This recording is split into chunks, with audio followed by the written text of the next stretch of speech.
There's so much to be prayed for today, isn't there? And aside from my talk, I just want to remind you, if you're new here or haven't been here for just a short time, we truly believe that prayers are words, our thoughts are things. And they have power. They have the power we put into them. We just don't roll off a prayer without thinking and embodying it. And anytime after service or during the week, if you have an issue you want to talk about with us, we will do an incredible prayer for you. And after service also, our practitioners. But the talk this morning is born to be in service. And we know that. And we see that everywhere we look. We're born to be in service, and it's just, how do I want to be in service? And so I wanted to open up with something I'm excited about, because if I can't talk about what I'm excited about, it'll be a boring talk, but not today. I love the shows narrated by Neil deGrasse Tyson, like Cosmos. Anybody watch his shows? Oh, good. The guy is phenomenal. Well, recently I finished his latest book, Astrophysics for People in a Hurry. And it's a little book, and you just inhale it. You can't. I couldn't underline enough. He just speaks to you, and it's odd to be in a hurry to read a book for people that are in a hurry. I was just thinking about that. But anyway, I was very impressed with it, and I wanted to share one of the opening paragraphs. What we do know about the universe is that it had a beginning, and it continues to evolve. And yes, every atom in our body is traceable to the Big Bang, to those thermonuclear furnaces in the stars that exploded over 5 billion years ago. Every atom in your body. We are stardust brought to life. Then we're empowered by the universe to figure it out, and we've only just begun. And when I heard that, I went, man, he's one of us, He believes that there is this infinite intelligence, this God that has created everything, including all of us, all brothers and sisters, and we're all part of it. And we have this creative power because it's the nature of the universe. So, the gift we have of that creativity is learning how to be in service to humanity. And for him, he's studying the evolution of the universe. What great service is that? That's huge. I couldn't understand a tenth of what he would be saying in a book that wasn't for people in a hurry. But I kind of got it, what he was saying. And this expansion of the universe is why we are also expanding, why our ideas are also expanding, why we catch this fleet of an idea going by and go, why didn't I think of that before? Of course I can do that. I can be part of that. And so this creativity happens every day in our lives. And the channel it takes depends on, is it a negative thought?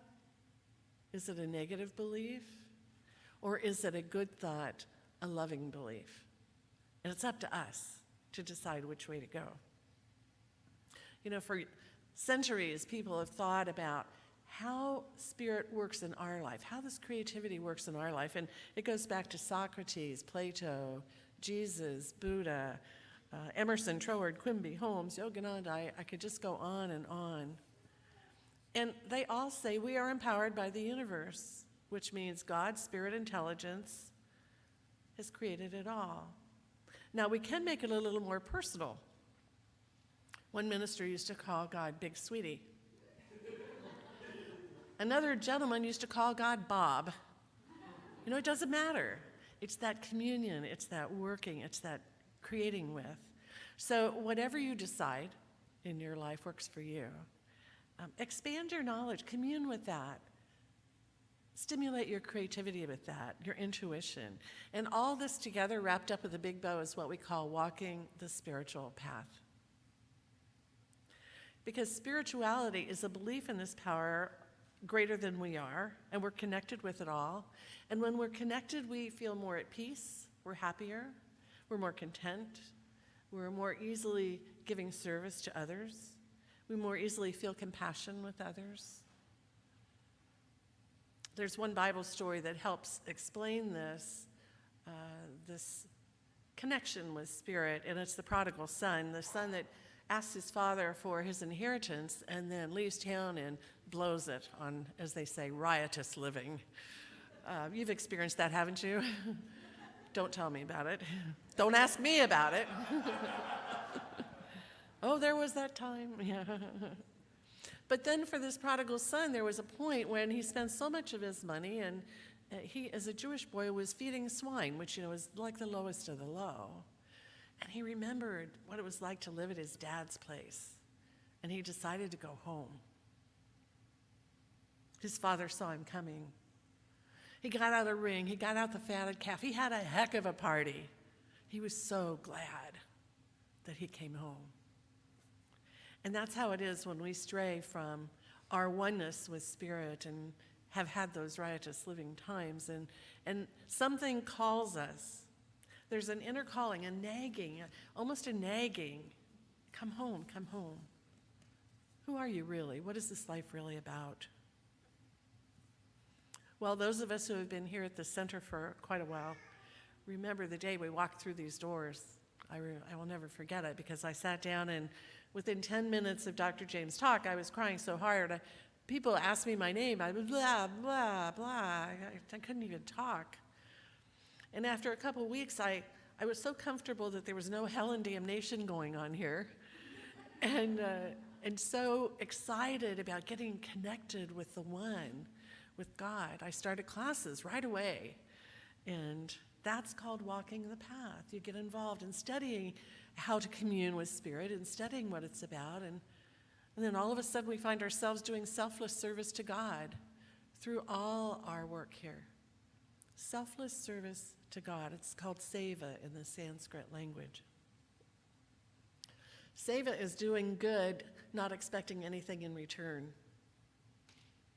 Doing good, not expecting anyone to praise us. Doing good because it's the right thing to do. I get such a kick out of Sherry Miller. She's a Starbucks, I don't want to say addict, but fan maybe. She's always telling me, oh, it was one of those days at Starbucks. I was in the line of all the cars, and the person before me paid for my coffee. I paid for the person behind, and the clerk said, this has been going on all day. All day. And people don't get out of their cars and knock on your window and go, thank you. No, it's just joy, it's just bliss. You do it because it's kind, it's generous. Paying it forward, that kind of love. And if you're on one of our 17 different Seva teams, you know what that feels like. To come in here when nobody's around and vacuum the carpet. Oh, it's thrilling, believe me. Believe me. This is a sacred place. This is a sacred place to be. Well, in fact, we're starting a new Seva program called Feeding Pets of the Homeless. Shirley and Bill McQuiston, they just love dogs. They're always sending out the greatest videos of dogs, especially ones being rescued. And she asked me about this. She said, we're helping the people, but I drive around town and I see the homeless with dogs and I think about them, and surely they could have something better than a McDonald's hamburger. Maybe there's some food we can do, food for the pets of the homeless. I said, that's an interesting idea. So we got online and we Googled Feeding Pets of the Homeless, and what pops up is a national organization called Feeding Pets of the Homeless, based in Carson City, Nevada. So we contacted them, and they accepted us into their program. Now, they're a 501c3, and they have distribution networks in 26 states to feed pets of the homeless. And they also collect funds to, if there's a pet that has been hit by a car or got in a fight, has a broken leg, whatever, they run it through their system, and they will pay the veterinarian to heal the pet. Last year, they had 9 wellness days in 9 big cities where the homeless could bring their pets and get them checked up. They could get vaccinations. It's just a wonderful thing. Because sometimes we feel like, are we empowering the homeless to stay homeless? But the animals, oh my gosh, she started this when she was in New York City, and she saw so many homeless with pets. And on average, there's about 15% of homeless that have pets.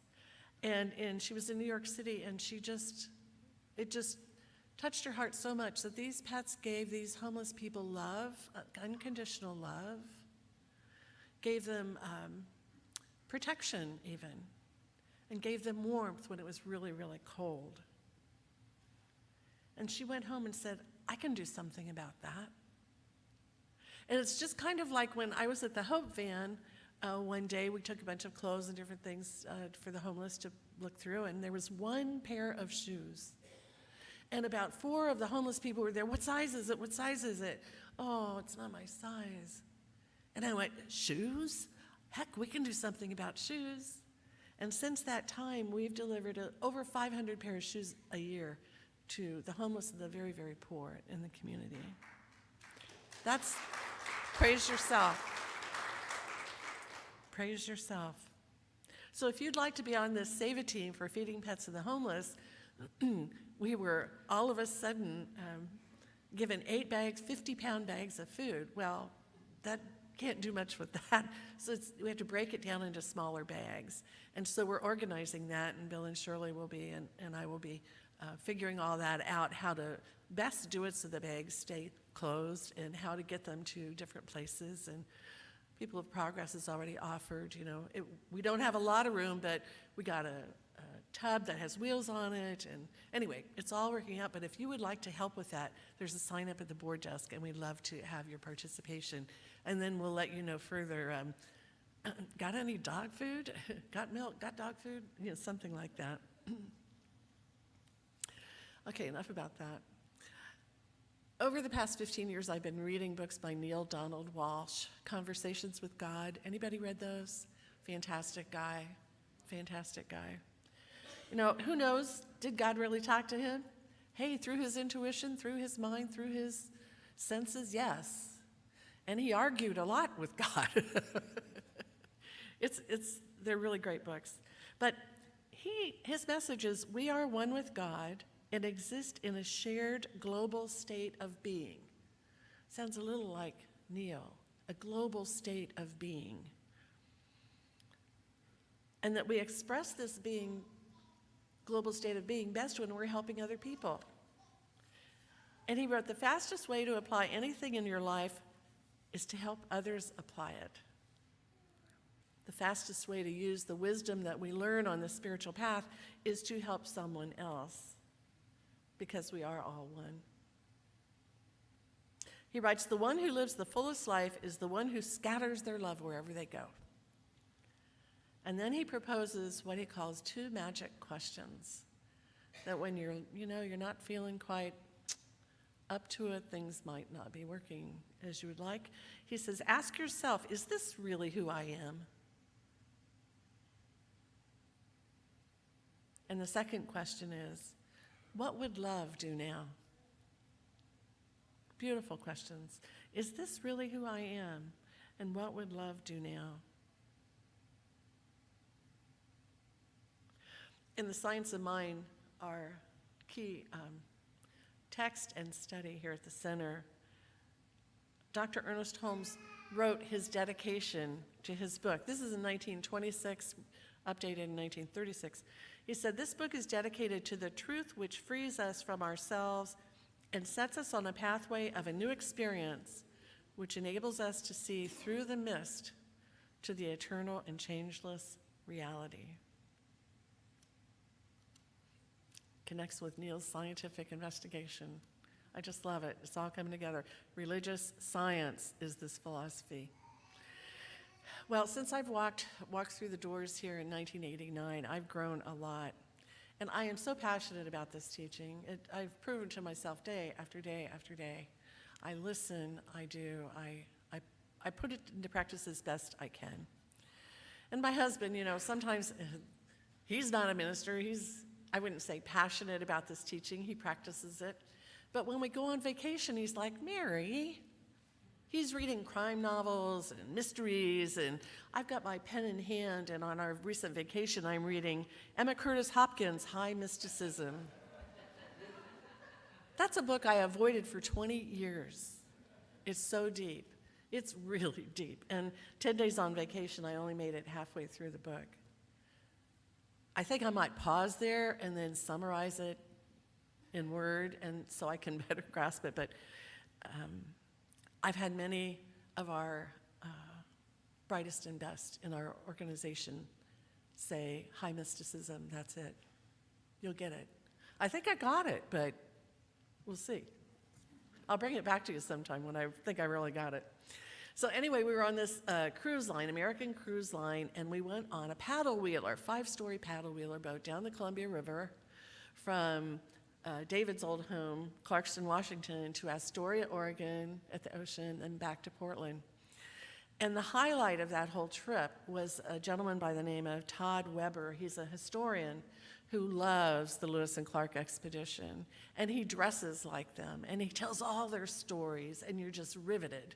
You just don't want to leave this guy. I mean, he sat one evening at every table and talked to everyone, and he had all these wonderful guns and different things from the times, and when he couldn't find some of the tools, he would make them himself. He's quite a craftsman, fabulous guy. And so the story of Lewis and Clark goes back to 1803, when what was the eastern part of the country was the U.S., and they bought the Louisiana Purchase, which is about 15 states in the middle of the country now. We bought it from Napoleon. If you didn't know that, Napoleon's name just jumped out at me this week, Napoleon, okay. Well, the French and the British had already been to the Pacific Northwest, and the French had declared their property in the middle of the country, and so we bought that. President Jefferson, Thomas Jefferson, was so intrigued. He was just so curious about this new property that they had bought, and what is out there at the Pacific Northwest, and is there an ocean over there? How far away is it? What are the plants? What are the animals? What are the tribes? What's going on? So he asked Congress, and they awarded $2,500 for this expedition. 1803. Anyway, in 1804 and 5, they went on this expedition. But before they left, Jefferson made Meriwether Lewis go to college, brief probably classes, on soil, climate, animals, plants, native peoples. And he wanted to know it all when they got back. So Lewis invited his friend, Captain William Clark, to join the team. And now this is 1803. He spends $20 to buy a Newfoundland dog. You know, they're huge animals with webbed feet, because he knew they'd be going on through waters. That's how they're going to get there most of the way, through the great rivers of the country. And they named him Seaman, S-E-A-M-A-N.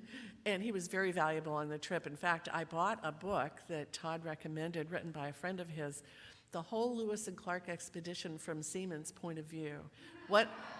I gave it to Sherry Miller because she's a dog rescuer, and she says, I can't stop reading this, what he's smelling, what he's seeing, what he's finding. And anyway, it's a really great trip. And they also hired a Shoshone woman, and her name was Sacagawea. And he said her name really is sounded 16 different ways. It was amazing, all the different Indian dialects.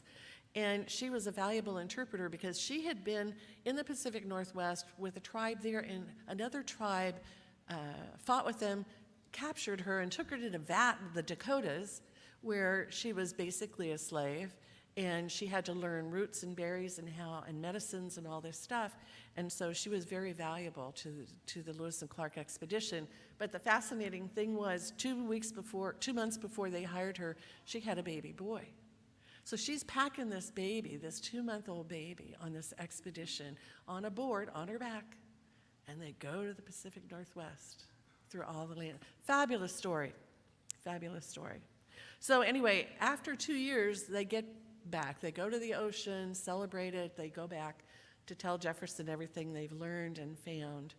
And out of that whole trip, there were over 30, 40 people that went. Only one person died, which was amazing, because Sacagawea had lots of medicine that she knew how to use from her life in the tribes. So they got back, and all the captains and all the men were given hundreds of acres of land, and Sacagawea got nothing. And you know what? Didn't bother her. She was there out of service. You know, all around the trip that we took, there and all around the country are monuments to her service.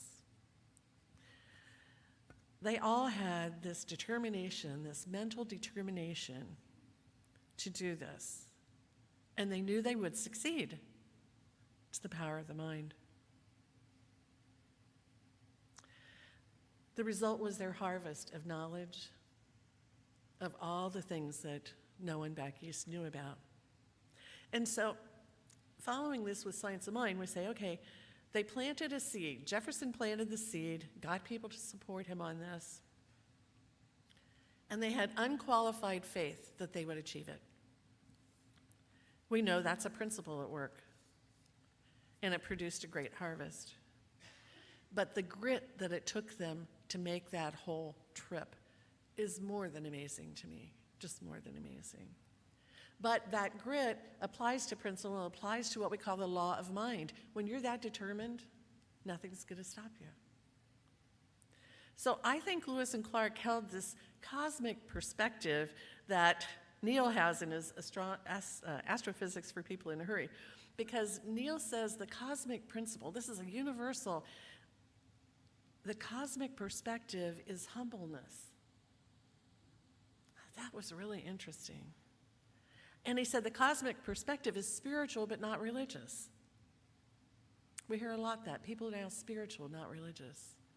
It is spiritual if you see a million stars at night, if you see all the seasons and the flowers, and it's just a spiritual experience. He says the cosmic perspective enables us to grasp in the same thought the large and the small, the universe and this microphone. We can grasp the large and the small.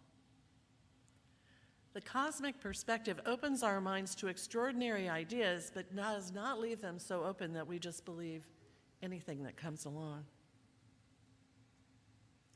It enables us to see beyond our circumstances and to transcend our primal instincts. The spiritual path. Wow.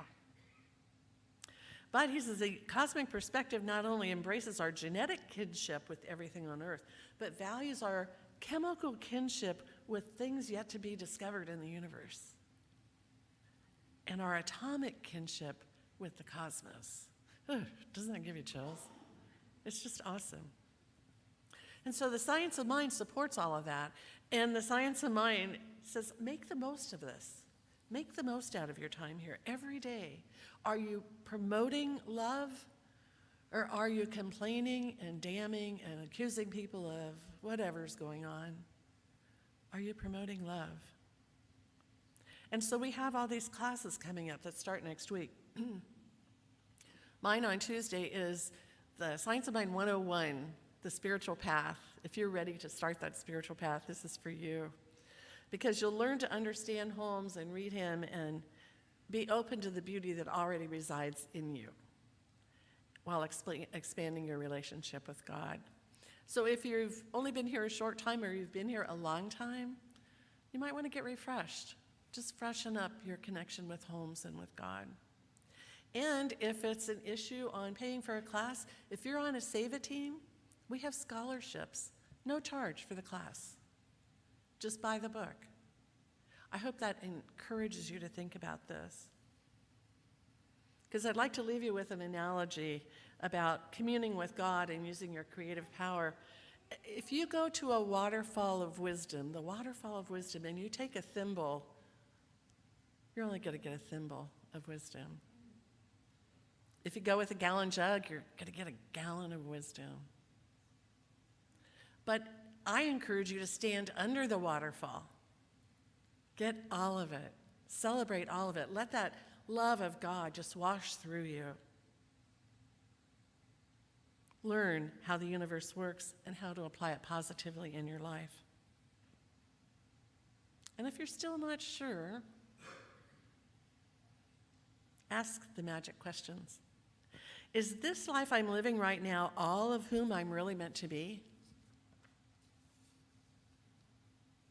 If I've only been going to God with a thimble, expecting more, what would God's love recommend now? So I'd like to set those in your mind with this prayer. Thank you, Judy. Oh, today is such a fantastic day. Contemplating the truth of the amazing expanse of the universe, that it continues to expand, that the creativity that is within spirit, in a God that would create all of this, is also within us. That the universe operates on principles like gravity, the law of mind, the law of cause and effect. And as we learn to use these in our lives in a positive way, we bring love into the world. We bring peace into the world. That's what we're here to do. Not to condemn and criticize, not to make things worse through negativity. Our job is to bring love, peace, and happiness to all. Not saying it's always easy, but when we can clarify this walk on the spiritual path and see the value in that, the power in that, we know it's what we're here to do. So I give great thanks. Thank you, Thomas Jefferson. Thank you, Lewis and Clark. Thank you, Todd Weber. Thank you, all the great mystics that have gone before, trying to tell us what we're learning right now. The power that we have, and the love we can spread, and the joy we can experience. I accept this for you now, and I accept it for myself. This is the greatest gift on earth, and I know it is so, because together we say, and so it is. Thank you.